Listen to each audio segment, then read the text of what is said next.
Haleluya. Selamat datang di rumah Allah. Minggu lalu kita sudah membahas 1 Samuel pasal 11 sampai 13 dan hari ini kita akan melanjutkan pasal 14. Dan sebelum kita masuk ke situ, kita akan melihat kembali peristiwa sebelumnya di pasal 13. Jadi apa yang sedang terjadi di sini? Di 1 Samuel pasal 13 kita bisa melihat bahwa Saul menjadi raja, lalu mereka menyerang orang Filistin, lalu orang Filistin juga menyerang kembali. Dan yang kita lihat di sini adalah situasinya terlihat sangat tidak baik bagi orang Israel. Ini bukan sebuah peperangan yang bisa dimenangkan dengan angka. Jika kita lihat di 1 Samuel pasal 13, dikatakan Saul memilih 3.000 orang Israel dan 2.000 dari mereka dari Mikmas dan 1.000 bersama Yonatan di Gibea yang berada di Benyamin. Jadi orang Israel hanya memiliki 3.000 pasukan. Inilah pasukan mereka, hanya 3.000 orang. Bagaimana dengan orang Filistin? Kita bisa lihat di bawah. Adapun orang Filistin telah berkumpul untuk berperang melawan orang Israel dengan 3.000 kereta, 6.000 orang pasukan berkuda, dan pasukan pejalan kaki sebanyak pasir di tepi laut. Di dalam bahasa Inggris, tulisannya 30.000 kereta. Apakah Anda bisa bayangkan ini? Jadi orang Filistin mempunyai 30.000 kereta. Kereta ini biasa untuk berperang kan di zaman mereka. Mereka punya lebih banyak kereta dari pasukan orang Israel. Lalu mereka punya 6.000 pasukan berkuda. Dan berapa orang? Pasukan berjalan kaki sebanyak pasir di tepi laut. Kita bisa panggil mereka pasukan pasir. Jadi ini seperti tidak ada harapan bagi orang Israel. Lebih lagi kita bisa lihat bahwa Saul sedang menunggu selama 7 hari untuk Samuel memberikan persembahan agar mereka bisa berperang. Tapi selama 7 hari ini orang-orang Israel melihat orang-orang Filistin dan mereka takut, sehingga banyak dari mereka yang pergi dan mereka kabur. Dikatakan di sini kan, di pasal 6 di ayat 6, ketika dilihat orang-orang Israel bahwa mereka terjepit sebab rakyat memang terdesak, maka larilah rakyat bersembunyi di gua, keluk batu, bukit batu, liang batu, dan perigi. Malah ada orang Ibrani yang menyeberangi arungan sungai Yordan menuju tanah Gad dan Gilead, sedang Saul masih di Gilgal. Dan seluruh rakyat mengikutinya dengan gemetar. Jadi bahkan kita punya orang-orang yang pergi. Di sini disebut orang-orang pembelot.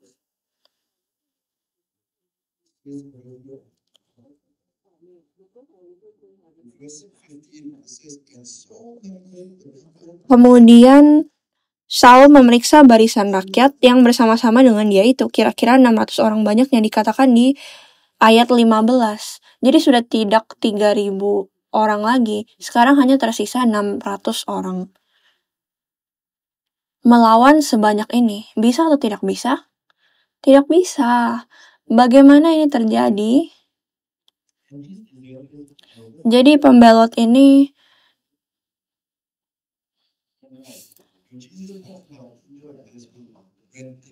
bisa kita kaitkan saat Yesus berkata di sebuah perumpamaan,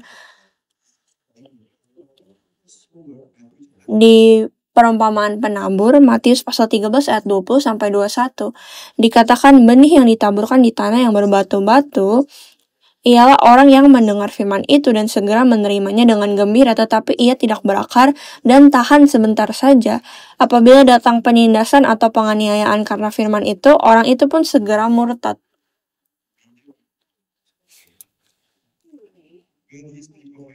Jadi di mana mereka bersembunyi? Mereka bersembunyi di gua-gua, keluk batu, bukit batu, dan liang batu. Jadi seperti perumpamaan tanah yang berbatu-batu ini. Satu hal lagi di sini, senjata apa yang mereka punya? Apakah mereka punya senjata yang bagus? Dikatakan di sini di pasal 13 ayat 19 dikatakan seorang tukang besi tidak terdapat di seluruh negeri Israel. Sebab orang Filistin berkata, jangan-jangan orang Ibrani membuat pedang atau tombak. Dikatakan di sini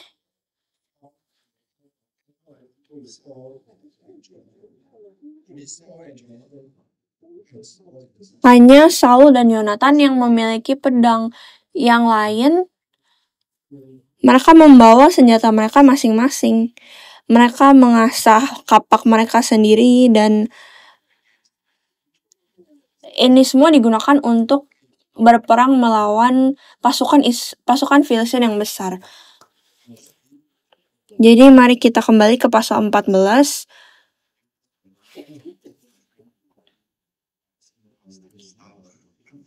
Jadi maaf jika tulisan saya kurang bagus. Mari kita baca pasal 14. Pada suatu hari Yonatan bin Saul berkata kepada bujang pembawa senjatanya, marilah kita menyeberang ke dekat pasukan pengawal orang Filistin yang di sebelah sana. Jadi Yonatan ini tidak terlalu baik skill komunikasinya. Dikatakan di sini, tetapi dia tidak beritahukannya hal itu kepada ayahnya. Adapun Saul duduk di ujung Gibea di bawah pohon delima di Migron. Dan rakyat yang ada bersama-sama dengan dia itu kira-kira 600 orang banyaknya. Jadi Saul di mana di sini? Saul berada di gua. Dia sedang bersembunyi. Dia adalah rajanya, tapi dia bersembunyi. Bagaimana dengan Yonatan? Yonatan berkata, mari kita pergi.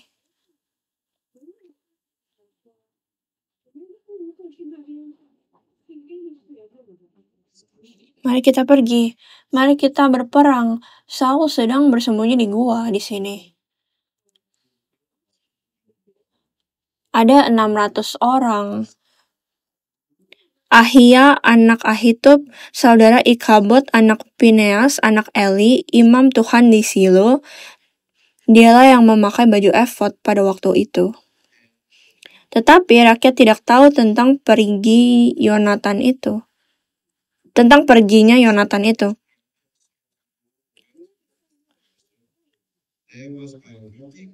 Ada ujung bukit batu di sebelah sini dan ada ujung bukit batu di sebelah sana. Yang satu namanya Boses. Mari kita katakan Boses. Yang lain bernama Sene. Mari kita ingat ya. Ini akan disebutkan di kesimpulan. Ujung yang satu berdiri di sebelah utara di tentangan Mikmas. Yang lain di sebelah selatan di tentangan Geba. Jadi orang Filistin ada di utara. Lalu ini perkemahan mereka. Lalu di bawahnya ini ada Boses.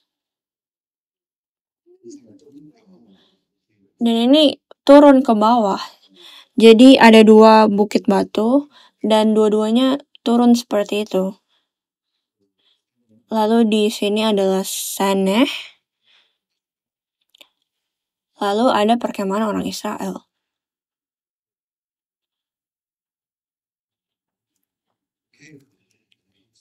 Oke, jadi ini semua terjadi dan semuanya ujung Bukit Batu.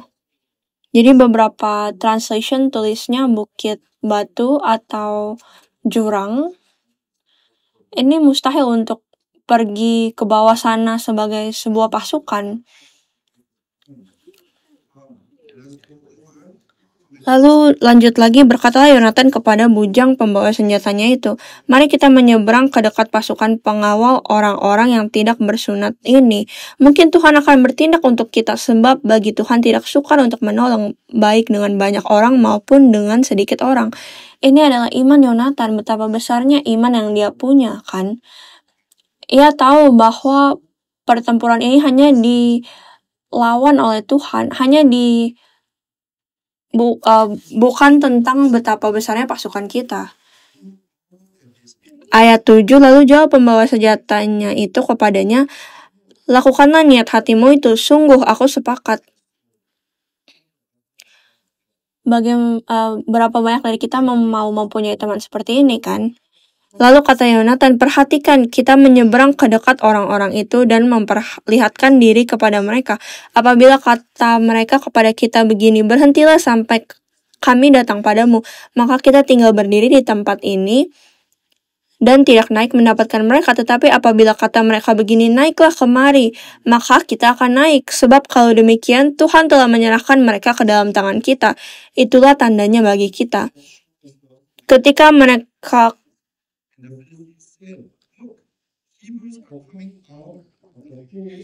mereka kedua memperlihatkan diri mereka kepada pasukan pengawal Filistin, berkatalah orang Filistin itu, "Lihat, orang-orang Ibrani keluar dari lubang-lubang tempat mereka bersembunyi."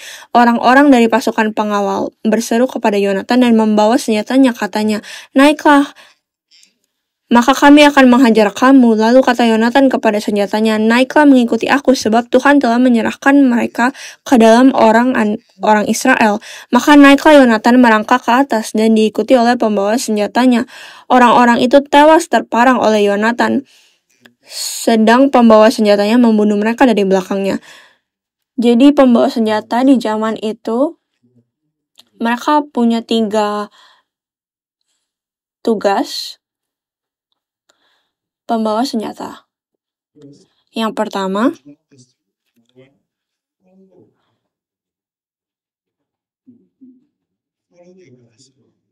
mengikuti pemimpinnya. Kemanapun dia pergi, itu adalah tugas dari pembawa senjata. Yang kedua, tugasnya adalah untuk membawa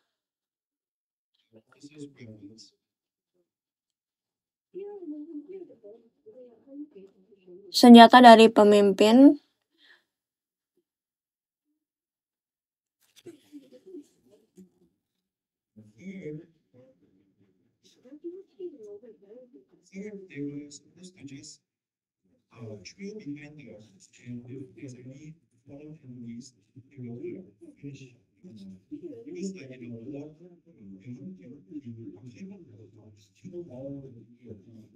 kita tidak bisa membunuh semua orang di depan kita, kan? Jadi pembawa senjata akan mengganti senjatanya.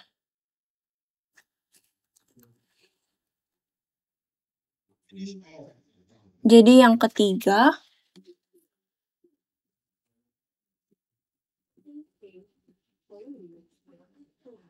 menyelesaikan atau membunuh musuh-musuh yang sudah lemah. Jadi inilah yang dilakukan pembawa senjata Yonatan. Jadi Yonatan naik,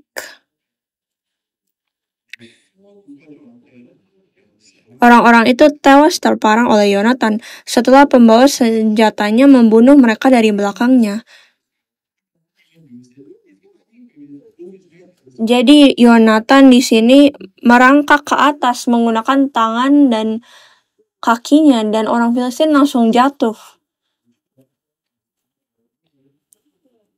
Kekalahan yang pertama ini yang ditimbulkan Yonatan dan pembawa senjatanya itu besar kira-kira 20 orang dalam jarak kira-kira setengah alur dari sepembajakan ladang.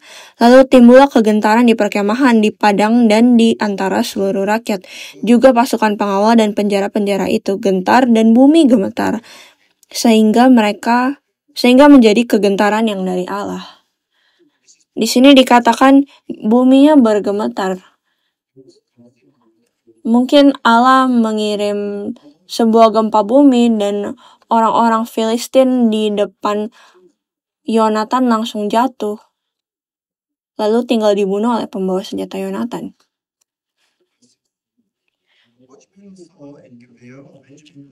Ketika peninjau Saul di Gibea Benyamin melihat hal itu dan sesungguhnya orang ramai seperti ombak berjalan ke sana kemari, berkatalah Saul kepada tentara orang yang bersama-sama dengan dia itu, "Periksalah barisan dan lihatlah siapa yang pergi daripada kita." Jadi dia menghitung orang-orangnya. Kira-kira berapa lama waktu yang dibutuhkan untuk menghitung pasukan? Mungkin 5 menit jika kita cepat. Tapi bagaimana untuk 3.000 orang? Pasti memakan waktu yang lama kan? Apa yang Saul lakukan?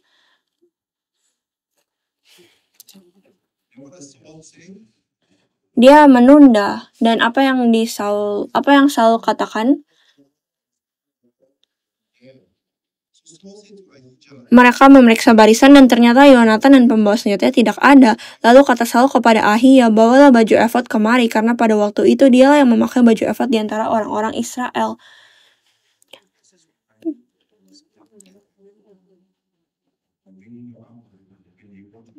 Jadi di sini Saul meminta ke Ahia untuk mengambil tabut perjanjian Allah. Padahal ini sudah dilakukan sebelumnya, sebuah kesalahan. Akhirnya tabut itu hilang kan, tapi Saul di sini tidak belajar dari kesalahan itu dan dia meminta untuk membawa tabut perjanjian itu kembali.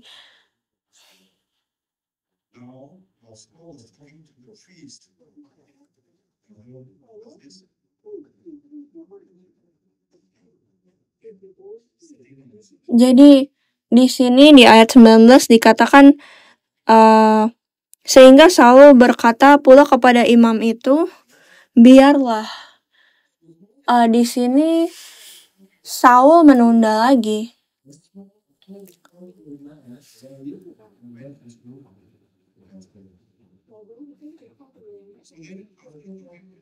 Jadi setelah berdiskusi tentang taktik peperangan, mereka berkata, "Ya sudah, kita langsung perang saja."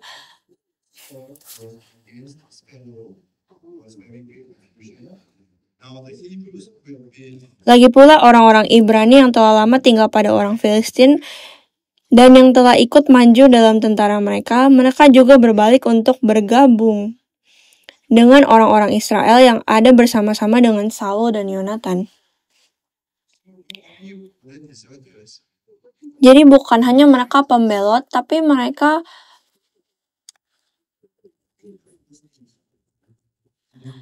juga pengkhianat.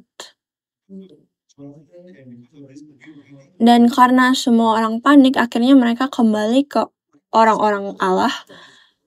Di ayat 22, bahkan ketika semua orang yang telah bersembunyi di pegunungan Efraim mendengar bahwa orang Filistin telah lari, orang-orang itu pun bergabung dengan mereka dalam pertempuran. Jadi apa di sini? Ini adalah pembelot. Kedua dari mereka ini, pengkhianat dan pembelot, mereka kembali ke sisi Allah karena inisiatif Yonatan. Karena Yonatan, pembelot dan pengkhianat ini kembali ke sisi Allah.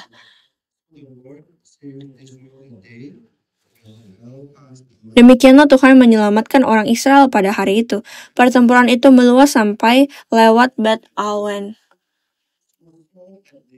Ketika orang-orang Israel terdesak pada hari itu, Saul menyuruh rakyat mengucapkan kutuk.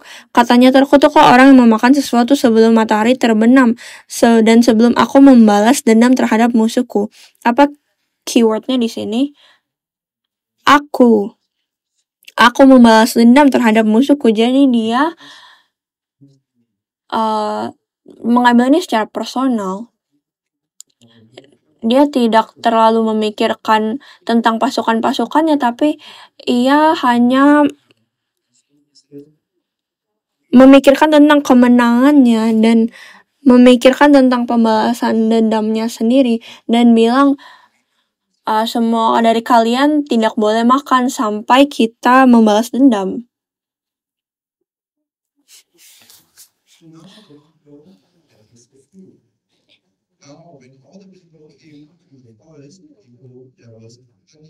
Ayat 26, ketika rakyat sampai ke hutan itu, tampaklah ada di sana madu meleleh, tetapi tidak ada seorang pun yang mencedoknya ke mulutnya dengan tangan, sebab rakyat takut kepada sumpah itu. Tetapi Yonatan tidak mendengar bahwa Allahnya telah menyuruh rakyat bersumpah. Ia mengulurkan tongkat yang ada di tangannya dan mencelupkan ujungnya ke dalam sarang madu. Kemudian ia mencedoknya ke mulut dan dengan tangan, lalu matanya menjadi terang lagi. Dan seorang rakyat berbicara, katanya, ayahmu telah menyuruh rakyat bersumpah dengan sungguh-sungguh, katanya. Terkutuklah orang yang memakan sesuatu pada hari ini. Sebab itu rakyat letih lesu.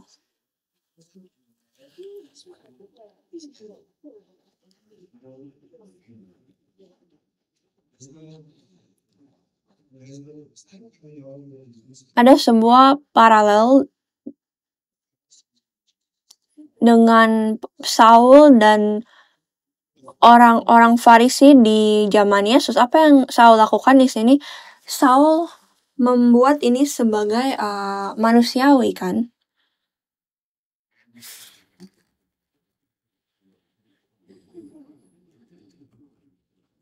Membuat sumpah buatan manusia. Dan sumpah ini menghentikan orang-orang untuk makan madu. Di Alkitab, madu ini biasa disimbolkan untuk firman Allah. Mazmur 119 ayat 103 sampai 104.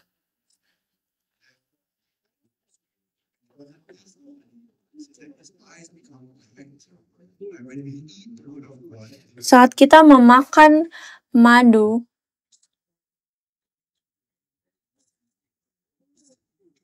kita bisa melihat kebenaran. Ini yang terjadi saat kita memakan dan mendengar dan mencerna dan memahami firman Allah.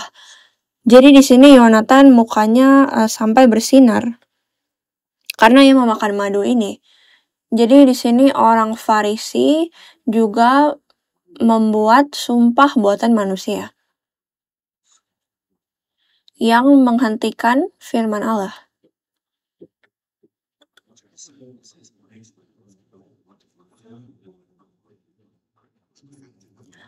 Di sini membuat firman Allah tidak efektif dan tidak ada artinya.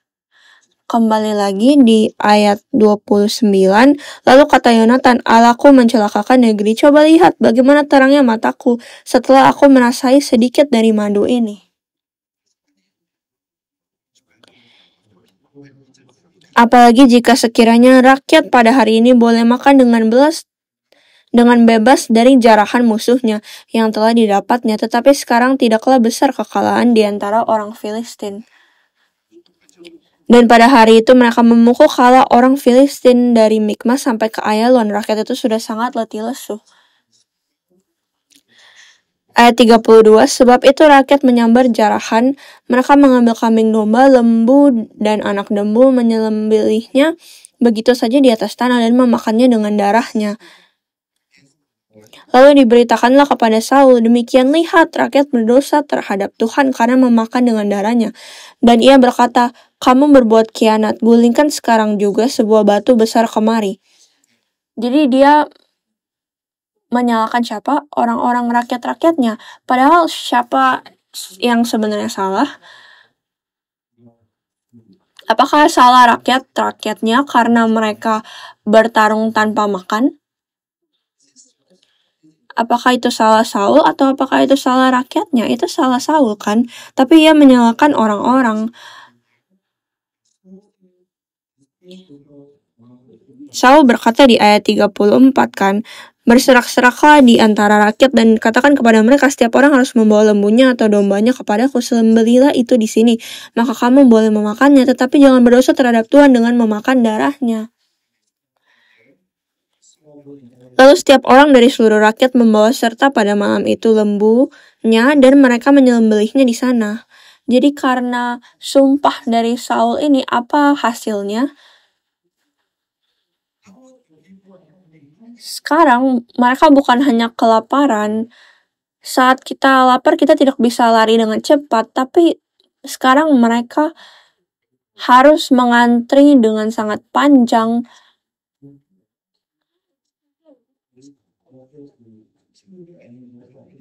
agar untuk membunuh lembunya dengan benar atau dengan sesuai hukum Taurat. Apa ini? Ini juga penundaan lagi. Ayat 36, lalu kata Saul, marilah kita pada malam ini mengejar orang Filistin dan menjarahi mereka sampai fajar menyingsing, dan janganlah kita biarkan hidup seorang pun dari mereka. Jawab mereka itu, perbuatlah apa yang kau pandang baik.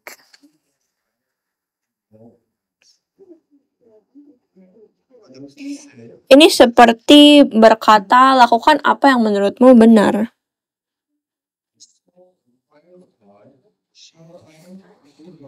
Di ayat 37, Saul bertanya kepada Allah, bolehkah aku mengejar orang Filistin itu? Akan kau serahkankah mereka ke dalam tangan orang Israel? Tetapi pada hari itu ia tidak menjawab Saul. Jadi Saul berdoa kepada Allah, tapi Allah tidak menjawab doa Saul. Apa yang kita lihat di sini? Kenapa Allah tidak menjawab doa Saul? Apa yang Saul lakukan di sini? Di sini dia berkata, ia yang memberikan perintah.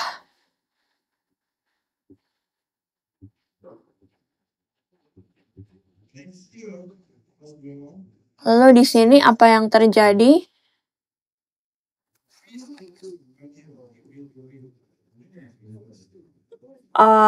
Saul diingatkan oleh seorang imam untuk berdoa dulu. Jadi imam mengingatkan Saul untuk berdoa.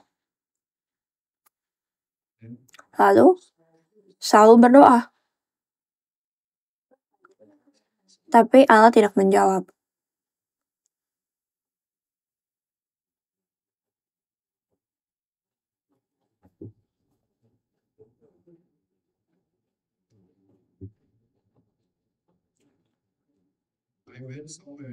Saya membaca ada orang yang berkata, saya tidak berdoa untuk meminta sepeda, tapi saya mencuri sepeda itu, lalu saya bertobat sambil pergi dengan sepeda itu. Jadi kenapa Allah tidak menjawab? Karena Allah tahu bahwa Saul sudah mempunyai jawaban yang dia mau. Makanya Allah tidak menjawab di sini.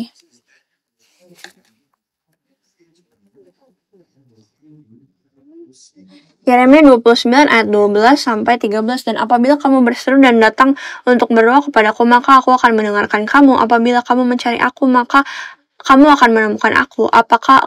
Apabila kamu menanyakan aku dengan segenap hati. Di sini dikatakan dengan segenap hati, bukan 75%. Jadi kita lanjutkan lagi. Lalu Saul, kita lanjutkan di ayat 38. Lalu kata Saul, datanglah kemari kamu segala pemuka rakyat, berusahalah mengetahui apa sebab dosa ini terjadi pada hari ini. Sebab demi Tuhan yang hidup, yang menyelamatkan orang Israel, sekalipun itu disebabkan oleh Yonatan anakku, maka ia pasti akan mati. Tetapi seorang pun dari seluruh rakyat tidak ada yang menjawabnya, jadi dia menyalahkan rakyatnya lagi.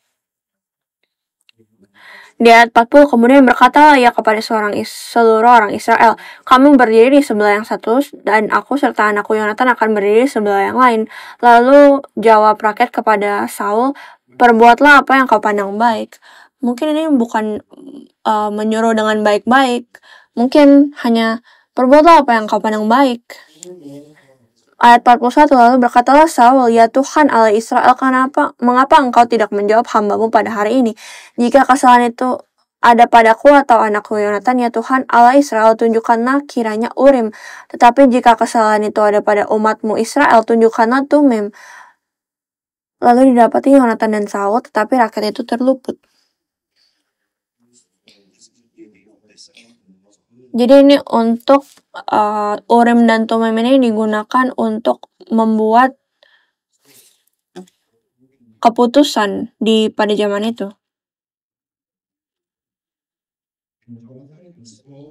Yonatan dan Saul di ayat 41 didapati Yonatan dan Saul, tetapi rakyat itu terluput. Di ayat 42 kata Saul, buanglah undi antara aku dan anakku Yonatan. Lalu didapati Yonatan. Kata Saul kepada Yonatan, beritahukanlah kepadaku apa yang telah kau perbuat. Lalu Yonatan memberitahukan kepadanya, katanya, memang aku merasai sedikit madu dengan ujung tongkat di tanganku. Aku bersedia untuk mati. Jadi translation yang lain atau terjemahan yang lain ini seperti, oh aku melakukan kesalahan, aku harus mati. Tapi beberapa ahli teologi di sini berkata bahwa dia sedang sarkastik. Jadi bagaimana kita tahu kalau dia sedang sarkastik? Karena jawaban Saul di sini dikatakan ayat 44, kata Saul, beginilah kiranya Allah menghukum aku. Bahkan lebih lagi daripada itu, sesungguhnya Yonatan engkau harus mati. Jika Yonatan sudah bilang tunduk dengan sukarela, maka Saul tidak perlu bersumpah lagi. Jadi di sini kita tahu bahwa dia sedang sarkastik. Lalu ayat 45, tetapi rakyat berkata kepada Saul, masakan Yonatan harus mati? Dia yang telah mendapat kemenangan besar di Israel. Jauhlah yang demikian. Demi Tuhan yang hidup, sehelai rambut pun dari kepalanya tak akan jatuh ke bumi. Sebab dengan pertolongan Allah juga dilakukannya hal itu pada hari ini. Demikianlah rakyat membebaskan Yonatan sehingga ia tidak harus mati. Jadi kata membebaskan di sini adalah pada, yang berarti membeli atau menebus. Pada. Untuk membeli atau menembus. Di sini kita bisa melihat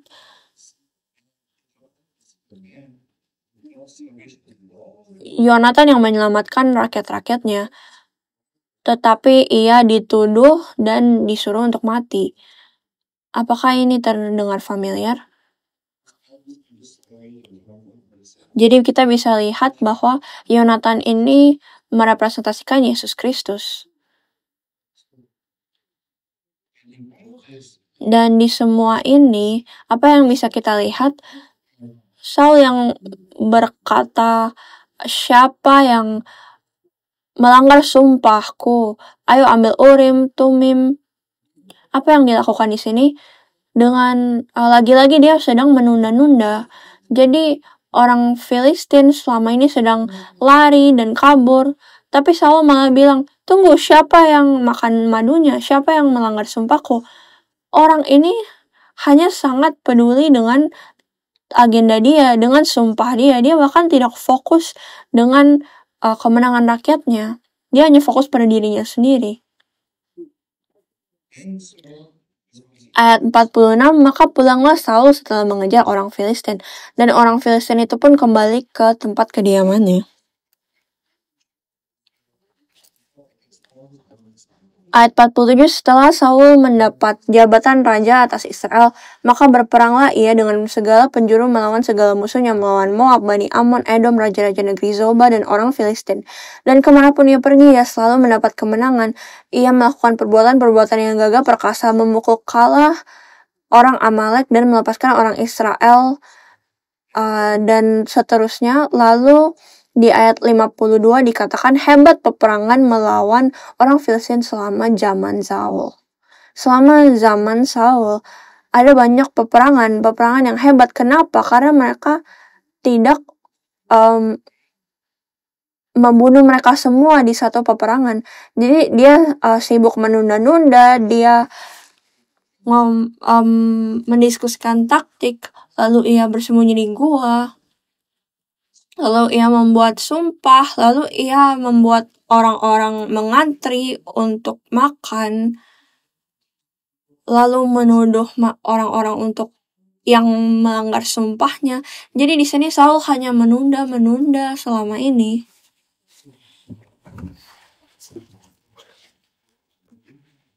Jadi kesimpulannya,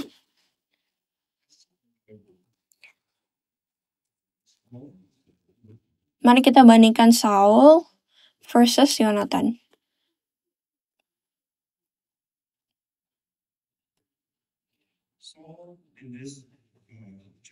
Saul di pasal ini kita bisa lihat dia orang yang pasif, sedangkan Yonatan adalah orang yang proaktif.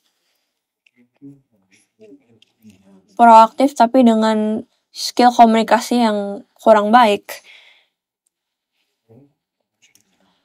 Saul menunggu kesempatan. Yonatan menciptakan kesempatan itu.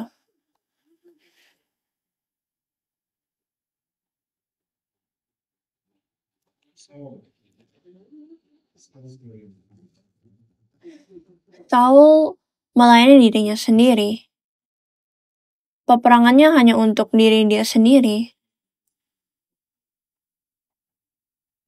Memerangi orang Filistin karena alasan personalnya. Sedangkan Yonatan peduli terhadap pasukannya sendiri. Saul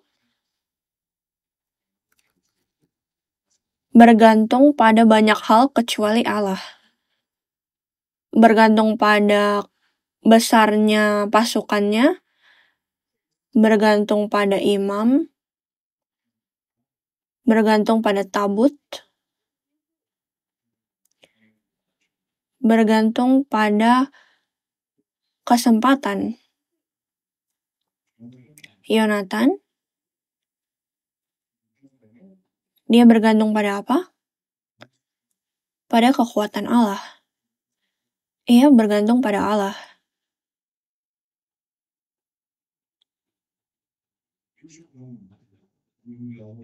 Yang mana yang jika kita adalah pasukan, kita mau komander yang mana?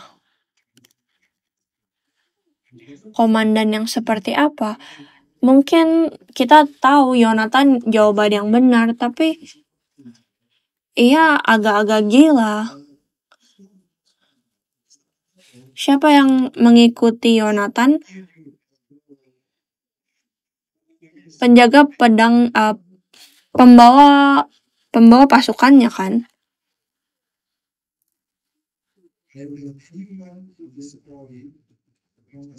Pembawa senjatanya, tapi cerita Yonatan inilah yang menunjukkan kita kepada Yesus. Karena Yonatan di sini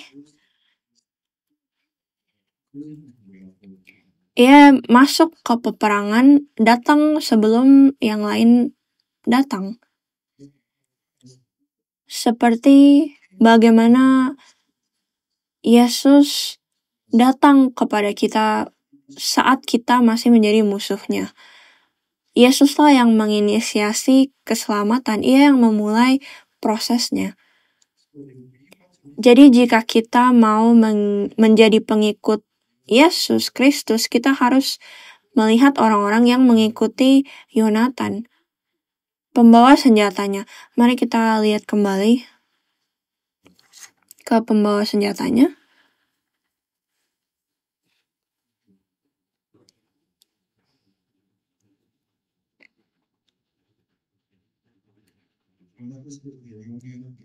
Di ayat 6 berkatalah Yonatan kepada bujang pembawa senjatanya itu, mari kita menyeberang ke dekat pasukan pengawal orang-orang yang tidak bersunat ini. Lalu jawab pembawa senjatanya itu kepadanya, lakukanlah niat hatimu itu, sungguh aku sepakat.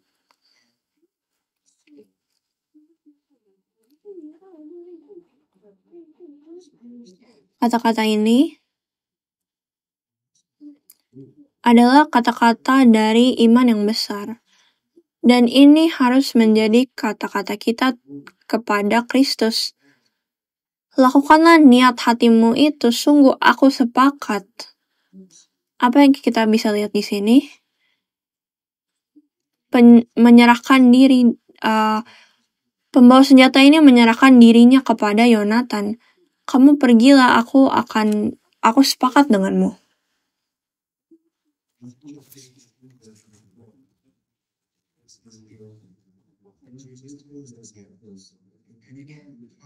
Matius 16 ayat 24, lalu Yesus berkata kepada murid-muridnya, setiap orang yang mau mengikut aku, ia harus menyangkal dirinya, memikul salibnya dan mengikuti aku.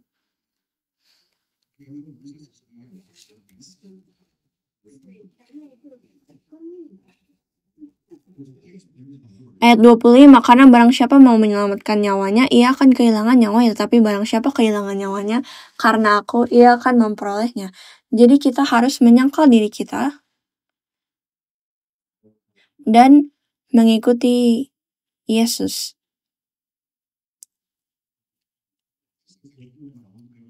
Inilah yang dilakukan pembawa senjatanya kan. Walaupun mungkin dia takut atau banyak pikiran lain, ia menyangkal dirinya dan mengikuti Yonatan ke pertempuran itu. Apa yang terjadi saat Yonatan menyerang orang Filistin? Gempa bumi kan? Bumi bergetar. Apa yang terjadi saat Yesus mati di kayu salib? Matius 27 ayat 51. Dan lihatlah tabir bait suci terbelah dua dari atas sampai ke bawah, dan terjadilah gempa bumi, dan bukit-bukit batu terbelah. Ada gempa bumi juga di sini saat Yesus mati.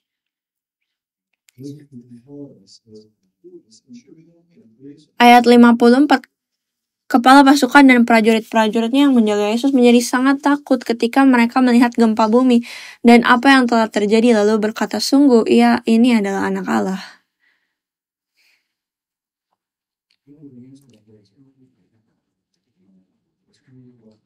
Apa nama dua bukit batu itu? Sene dan Boses kan? Yonatan mengambil rute itu. Dia dari bawah ke atas ke Boses. Sene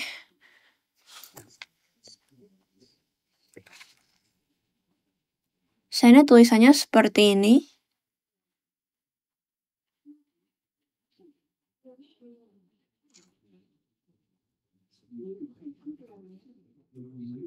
Sene, jika kita mengganti satu huruf, dia berubah sedikit, artinya menjadi semak duri. Sedangkan Boses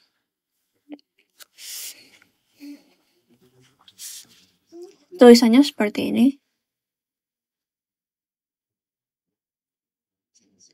Boses artinya putih atau mengkilat, bersinar. Jadi Yonatan turun ke bawah semak duri lalu ke atas. Di jalur yang putih atau bersinar, semak duri di sini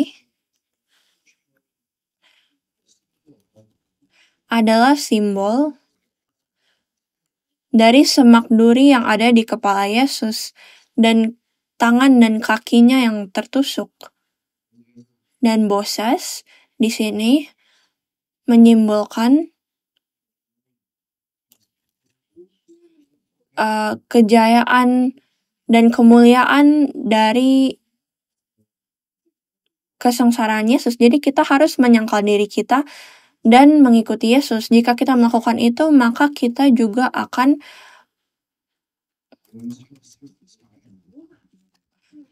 berbagi dalam kemuliaan Yesus. Roma 6 ayat 5. Sebab jika kita telah menjadi satu dengan apa yang sama dengan kematiannya, kita juga akan menjadi satu dengan apa yang sama dengan kebangkitannya.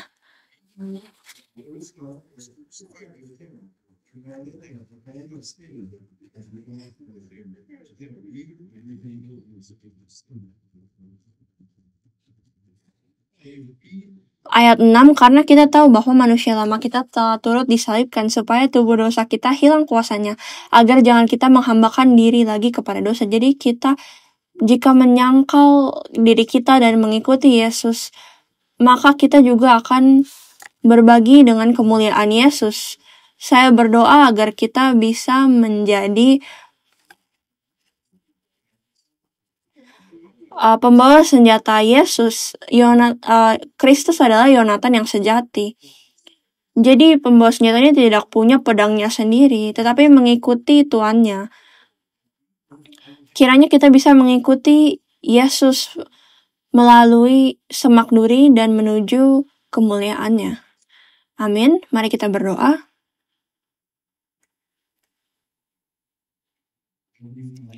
Allah Bapa yang ada di dalam sorga,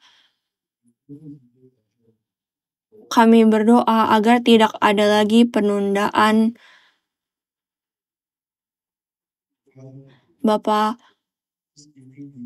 pada malam hari ini kami meminta iman untuk bisa mengikuti Yesus Kristus, untuk menjadi pembawa senjata Kristus yang lengkap dengan perlengkapan Kristus. Tolong bantu kami, Bapa, karena kami sangat lemah. Kami selalu menjadi orang-orang seperti pembelot karena kesusahan yang ada di dunia ini dan pencobaan. Tapi Bapa, melalui pekerjaan Kristus, kita telah dikirim dari kerajaan maut ke kerajaan sorga. Jadi bantu kami agar kami bisa menyangkal diri kami dan memikul salib dan mengikuti Yesus. Bantu kami untuk agar kami tidak mengambil rute di mana Yesus tidak akan ambil, dan tolong bantu bersama-sama dengan kami dan persenjatakan kami dengan iman untuk menyelesaikan perjalanan ini sampai akhir. Kami berdoa dalam nama Yesus. Amin. Mari kita muliakan Allah.